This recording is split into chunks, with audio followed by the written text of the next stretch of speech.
তাই আমার প্রশ্নটি আমার মা বলবেন। ধরুন আমি যদি বলি যে আপনার দুজন মা আছে, ও একজন নাস্তিক। যে আমাদের সৌরজগতে কয়টি গ্রহ আছে, আহ, ও জানে না। আপনার কয়জন বোন আছে? ও একমাত্র কন্যা।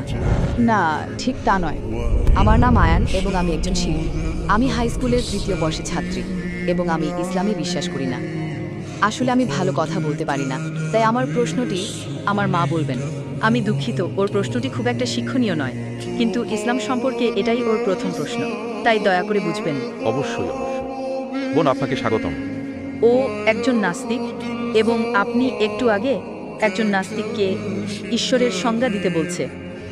অথবা যদি কোনো নাস্তিক ঈশ্বরের সংজ্ঞা দেয়, তাহলে তো সে নিজেই ঈশ্বরের অস্তিত্ব স্বীকার করে নিচ্ছে। আপনি যা একজন নাস্তিককে জিজ্ঞেস করছেন তা কি অযৌক্তিক নয়? বোন প্রশ্ন করেছেন যে আপনি যদি একজন নাস্তিককে জিজ্ঞাসা করেন ঈশ্বর কি, ঈশ্বরের সংজ্ঞা দিন, তাহলে যখনই আপনি ঈশ্বরের সংজ্ঞা দেবেন তখন তা অযৌক্তিক হয়ে যায়, কারণ তার মানে দ্বারাই ঈশ্বর আছেন। ঈশ্বর আছেন। যেমন বোন, আমি যদি বলি যে আমাদের সৌরজগতে কয়টি গ্রহ আছে, কি? আমাদের সৌরজগতে কয়টি গ্রহ আছে, সৌরজগতে কয়টি গ্রহ আছে? কয়টি আছে, আহ, ও জানে না। কয়টি গ্রহ? সম্ভবত 8টি। আটটি গ্রহ। ধরুন যদি আমি বলি যে 20টি গ্রহ আছে, এর মানে কি 20টি গ্রহের অস্তিত্ব আছে? যদি বৃষ্টি থাকে তাহলে কি এর মানে বৃষ্টিই আছে?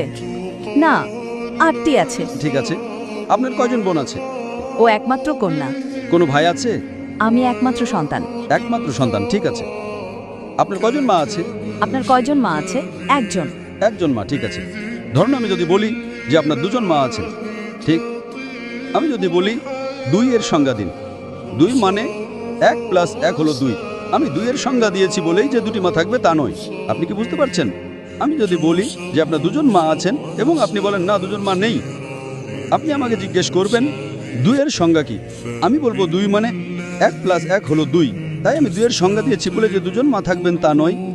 যদি দুজন থাকে এর মানে যে দুজন আছে এটা সত্যি নয়। যেমন আমি যদি বলি আমার উচ্চতা 10 ফুট, আপনি আমাকে জিজ্ঞেস করবেন 10 ফুটের সংজ্ঞা দিন।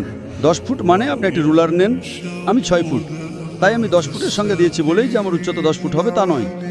তাই সংজ্ঞা দেওয়ার মানে এই নয় যে অস্তিত্ব থাকতে হবে। সংজ্ঞা দেওয়ার মানে হলো আপনি যে বলছেন তা ধারণাটি বুঝতে পারছেন। সংজ্ঞা দেওয়া হলো সেই ধারণাটি বোঝা, সেই ধারণাটি। ঠিক আছে, আমি বুঝতে পেরেছি। এবং আপনি যা বললেন তা শুনে আমি আরও বেশি বিশ্বাস করতে পারি যে ঈশ্বর আছেন। ধন্যবাদ বোন। বোন, আপনি কি ইসলাম সম্পর্কে কিছু শুনেছেন? হ্যাঁ, কারণ আমার মা একজন মুসলিম। আপনি কি বিশ্বাস করেন যে একজন ঈশ্বর আছেন? সম্ভবত একজন। আপনি কি বিশ্বাস করেন যে নবী মুহাম্মদ সাল্লাল্লাহু আলাইহি সাল্লাম ঈশ্বরের রাসূল? না, ঠিক তা নয়।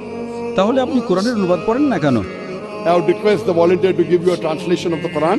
আপনাকে কোরআনের একটি অনুবাদ দিতে, কোরিয়ান ভাষায়, যে ভাষাটা আপনি ভালো বোঝেন।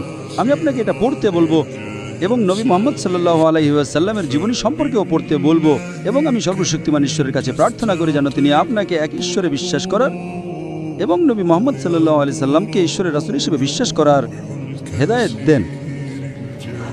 ধন্যবাদ। আপনাকে স্বাগতম বোন।